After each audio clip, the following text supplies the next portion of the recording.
Ivan Toney received an 8-month ban from football after accepting that he broke FA betting rules. Not because I let a little bet and you let a bet, Ali. I just think 8 months is too harsh.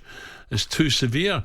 Toney is the Premier League's third top scorer this season with 20 goals. Brilliant. He's also been charged £50,000, fined 50 grand, and warned of his future conduct for his 232 breaches. Now that sounds a lot, but we don't understand, or we don't know what sort of bets he was having. Yeah. John is now strategy director of Gambling with Lives, William Prochaska. William, a very good morning. Very good morning, William. Good morning, James. Thanks for having me. Oh, you're welcome, William. We've got to be very careful here with gambling, especially, insider knowledge and stuff like that. But if you're sitting in front of the telly, and I'm not saying it's right, I am not, because they know the rules of professional footballers. They could easily get the mate to put it on, but he didn't. If you want a 5 or 10 or stuff like that, he's clearly a wealthy man. I just think 8 months, I'm sorry, I think is too severe for me.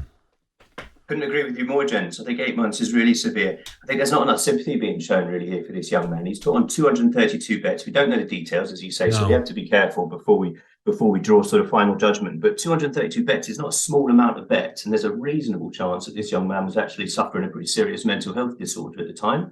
So I'd like to know what the FA are doing in terms of supporting him and not just punishing him. So that's the first point. I think the second point is the length of the ban. I mean, we are denying the league, and now the national team of one of its brightest young talents, and that just seems totally unreasonable. And really, it's kind of hypocritical because footballers got him to advertise the products which he's not allowed to use. Every football game, you see something like 500 adverts for gambling products, and then you go around and tell the people who you're making advertise them that they're not allowed to use them. I just find that incredibly hypocritical, and it's indicative of football's relationship with gambling, in that the FA is now protecting the interests of gambling companies over the mental health of one of its young stars, and I find that really difficult to accept.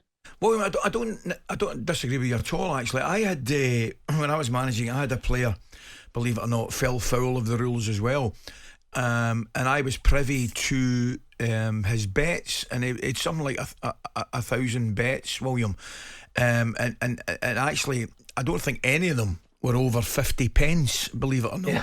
So the financial side of it, taken aside, I didn't think was a problem. However, and the question I'm going to ask you, do you think there is enough being done to educate players, and certainly try and attempt to educate younger players coming through at perhaps grassroots?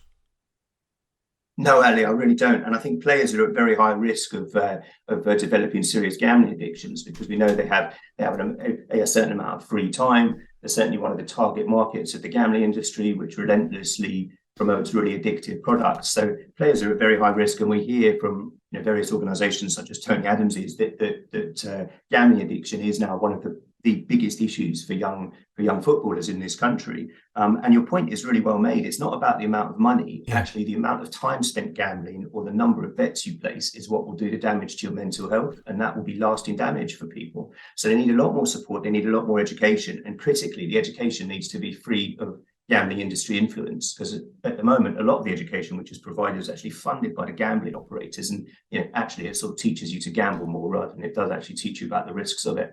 William, do you think the betting companies now, we see a lot of adverts, we hear a lot on radio and on television, and if you think your gambling is getting out of hand, it should be fun, please. We've put in place now steps where you can talk to people from our organisation to cut back, set a timer on your bets, don't over, at least now they're trying to sort out problem gamblers.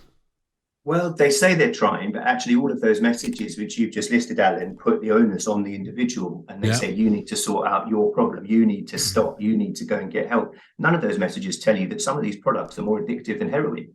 If you play online slots, about 50% of people who play online slots are addicted or at very high risk of addiction. So these products are really dangerous. It's not like the old traditional, gambling that you guys might do or I might do on the weekend, right? Where you go and place a bet on the outcome of a match. Some of these products are so fast paced, you can gamble every 2.5 seconds. And actually in-play football betting is one of those products. When you're gambling on what the next throw-in is, or who's going to have the next corner, or this stuff isn't about football. This is just about addiction and about taking money out of people. So they aren't doing very much to actually stop people getting into trouble on this, in my opinion. William, nice one. Thank you. Thank you very much, mate. Keep us in touch with this. Very interesting. So, William clearly thinks there's a massive problem here with football clubs authorities, but feels sympathetic to Ivan Toney. Thinks well, we both do, don't we? Yeah, we do. Well, I do, and you do. Yeah, absolutely.